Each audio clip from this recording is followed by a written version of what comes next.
رسول اللہ صلی اللہ علیہ وسلم نے فرمایا، میں سو رہا تھا، خواب میں میں نے دودھ پیا حتیٰ کہ میرا ناخن یا میرے ناخن تک سیراب ہو گئے، پھر میں نے بچا ہوا دودھ عمر رضی اللہ تعالیٰ عنہ کو دے دیا۔ صحابہ کرام نے عرض کیا کہ اس کی تعبیر کیا ہے؟ آپ صلی اللہ علیہ وسلم نے ارشاد فرمایا، علم، علم اس کی تعبیر ہے۔ اسے بخاری نے روایت کیا ہے۔ یعنی نبوت کے علم میں سے کچھ حصہ حضرت عمر رضی اللہ تعالیٰ عنہ کو بھی عطا کیا گیا۔ نبی اکرم صلی اللہ علیہ وسلم یہ فرمایا کرتے تھے کہ اگر کوئی دوسرا شخص نبی ہوتا تو وہ عمر بن خطاب رضی اللہ تعالیٰ عنہ ہوتے۔ حضرت عقبہ بن عامر رضی اللہ عنہ کہتے ہیں کہ رسول اللہ صلی اللہ علیہ وسلم نے فرمایا کہ اگر میرے بعد کوئی نبی ہوتا تو وہ عمر بن خطاب ہوتے رضی اللہ تعالیٰ عنہ۔ اسے ترمذی نے روایت کیا ہے۔ ان کے بارے میں آتا ہے کہ اللہ تعالیٰ ان کی زبان سے حق نکلوایا کرتا تھا۔ حضرت ابو ذر رضی اللہ تعالیٰ عنہ کہتے ہیں کہ میں نے رسول اللہ صلی اللہ علیہ وسلم کو فرماتے ہوئے سنا، یقیناً اللہ تعالیٰ نے عمر رضی اللہ تعالیٰ عنہ کی زبان پر حق جاری فرما دیا ہے، لہٰذا عمر رضی اللہ تعالیٰ عنہ حق بات ہی کہتے ہیں۔ اسے ابن ماجہ نے روایت کیا ہے۔ یعنی اللہ تعالیٰ ان کی زبان سے جو بات حق ہوتی تھی صرف وہی جاری کرتے تھے۔ اور تین باتیں جن میں اللہ تعالیٰ نے حضرت عمر کی خواہش کے مطابق آیت نازل فرمائی، جس میں حدیث میں آتا ہے کہ حضرت عمر رضی اللہ تعالیٰ عنہ فرماتے ہیں کہ میں نے تین باتوں میں اپنے رب کی موافقت کی۔ ایک، مقام ابراہیم کو نماز کی جگہ بنانے میں، کیونکہ ان کی خواہش تھی کہ مقام ابراہیم کو مصلی بنا دیا جائے، تو اللہ تعالیٰ نے اس بارے میں آیت نازل فرمائی۔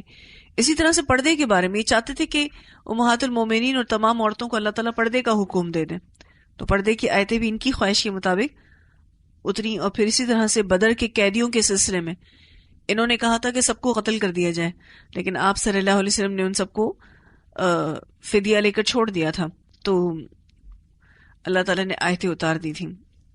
شراب کی حرمت کے بارے میں بھی آتا ہے کہ حضرت عمر کی بار بار خواہش پر اللہ تعالیٰ نے شراب کی حرمت کو نازل فرمایا، جیسے کہ پہلا سوال جو آپ نے سورۃ البقرہ میں پڑھا تھا، یسألونک عن الخمر والمیسر، جب یہ آیت نازل ہوئی تھی تو حضرت عمر نے کہا تھا کہ اللہ تعالیٰ ہمیں کچھ اور وضاحت کرو شراب کے بارے میں۔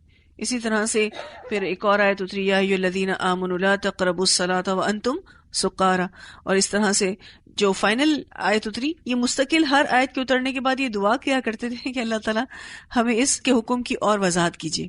اور جب فائنل آرڈرز آ گئے تھے کہ شراب شیطان کے عمل میں سے اور یہ رجس ہے، تو انہوں نے خوشی سے پکارا تھا کہ اللہ تعالیٰ ہم باز آئے، اللہ تعالیٰ ہم باز آئے۔ یہ ترمذی کی ایک طویل روایت ہے جس کا میں نے خلاصہ آپ کے سامنے رکھا ہے۔ اچھا، جب عبداللہ بن ابی فوت ہوا تھا، جو منافقوں کا سردار تھا، جب وہ فوت ہوا تھا تو حضرت عمر بارہا آپ صلی اللہ علیہ وسلم کا کرتا پکڑے ہوئے کہ آپ اس کی نماز جنازہ نہیں پڑھائیں گے، فلاں وقت اس نے یہ کہا تھا، فلاں وقت اس نے یہ کہا تھا، اس نے یہ کیا ہے، اس نے وہ کیا ہے، یعنی مستقل آپ صلی اللہ علیہ وسلم کو اصرار کر رہے تھے کہ آپ نماز جنازہ پڑھانے نہیں جائیں گے۔ کہتے ہیں کہ میں نے کئی باتیں گنوائی آپ صلی اللہ علیہ وسلم کو، لیکن رسول اللہ صلی اللہ علیہ وسلم یہ سن کر مسکرا دی اور فرمایا، اچھا عمر اب مجھے چھوڑو بھی، میں نے یہ دعا کرنا پسند کیا ہے، اگر مجھے یہ علم ہو جائے، آپ صلی اللہ علیہ وسلم نے فرمایا اگر مجھے یہ علم ہو جائے کہ اگر میں 70 بار اس کے لیے دعائیں مغفرت کروں گا اور اللہ اس کو معاف کر دے گا، تو میں 70 سے زائد مرتبہ اس کے لیے دعا کروں گا بخشش کی۔ چنانچہ پھر نبی اکرم صلی اللہ علیہ وسلم نے نماز جنازہ پڑھائی تھی عبداللہ بن ابی کی۔ لوٹے تو تھوڑی دیر بعد اس سورۃ التوبہ کی آیتیں اتری تھی، جس میں آپ صلی اللہ علیہ وسلم کو اللہ تعالیٰ نے کہہ دیا تھا کہ آپ کسی بھی ایسے شخص کی آئندہ سے نماز جنازہ نہیں پڑھائیں گے۔ پھر حضرت عمر کہتے ہیں مجھے پھر اس کے بعد بڑا تعجب ہو رہا تھا کہ میں نے اتنی جرأت کیسے کر لی آپ صلی اللہ علیہ وسلم کے سامنے، کیونکہ وہ مستقل روکے ہوئے تھے اور آپ صلی اللہ علیہ وسلم کے کرتے کا دامن پکڑے ہوئے تھے کہ آپ نہیں جائیں گے ان کی نماز جنازہ پڑھانے کے لیے۔ پھر کہتے بعد میں مجھے حیرت ہو رہی تھی کہ میں اتنی جرأت کیسے کر گیا رسول اللہ صلی اللہ علیہ وسلم کے سامنے، حالانکہ اللہ اور اس کا رسول ہم سے زیادہ بہتر جانتے ہیں۔ یہ بات انہوں نے کہی کہ اللہ اور اس کا رسول ہم سے زیادہ بہتر جانتے ہیں، لیکن اس کے باوجود بھی پتہ نہیں میں نے کیوں اتنی جرأت کر لی۔ اسے بخاری نے روایت کیا ہے۔ حضرت عمر کو اللہ تعالیٰ نے حضرت ابوبکر کی نسبت حکومت کے ذریعے دین کی زیادہ خدمت کرنے کا موقع دیا۔ آپ سب جانتے ہیں کہ حضرت ابوبکر صدیق نے 2 سال خلافت کی، لیکن حضرت عمر فاروق رضی اللہ تعالیٰ عنہ کی خلافت 12 سال کی تھی۔ ان کے بارے میں حدیث آتی ہے کہ حضرت عبداللہ بن عمر رضی اللہ تعالیٰ عنہما سے روایت ہے، نبی اکرم صلی اللہ علیہ وسلم نے فرمایا، میں نے خواب دیکھا ہے کہ ایک کنویں سے ڈول نکال رہا ہوں جس پر چرخی لگی ہوئی ہے.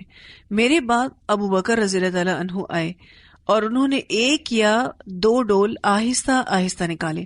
اللہ انہیں معاف کرے. حضرت ابو بکر رضی اللہ تعالیٰ عنہ کے بعد حضرت عمر بن خطاب رضی اللہ تعالیٰ عنہ آئے. ڈول بڑا ہو گیا. میں نے حضرت عمر رضی اللہ تعالیٰ عنہ جیسا بے مثال کوئی آدمی نہیں دیکھا جو عمر کی طرح کام کرے. انہوں نے اتنا پانی نکالا کہ لوگ خوب سیراب ہو گئے اور اونٹوں کو بھی سیراب کر کے ان کی آرام گاہ پر لے گئے. اسے بخاری نے روایت کیا ہے. یہ آپ صلی اللہ علیہ وسلم کا ایک خواب تھا جس میں یہ دیکھا آپ صلی اللہ علیہ وسلم کہ آپ نے ایک ڈول بھرا، پھر اس کے بعد ابو بکر نے، لیکن عمر نے جتنے ڈول بھرے اس میں لوگ خوب سیراب ہوئے، اور لوگ ہی نہیں بلکہ جانور بھی سیراب ہوئے. اس کی تعبیر یہ تھی کہ ان کے ذریعے، حضرت عمر کے ذریعے دین کو زیادہ پھیلنے کا موقع ملا. اسی طرح سے ان کے بارے میں نبی اکرم صلی اللہ علیہ وسلم نے فرمایا کہ میری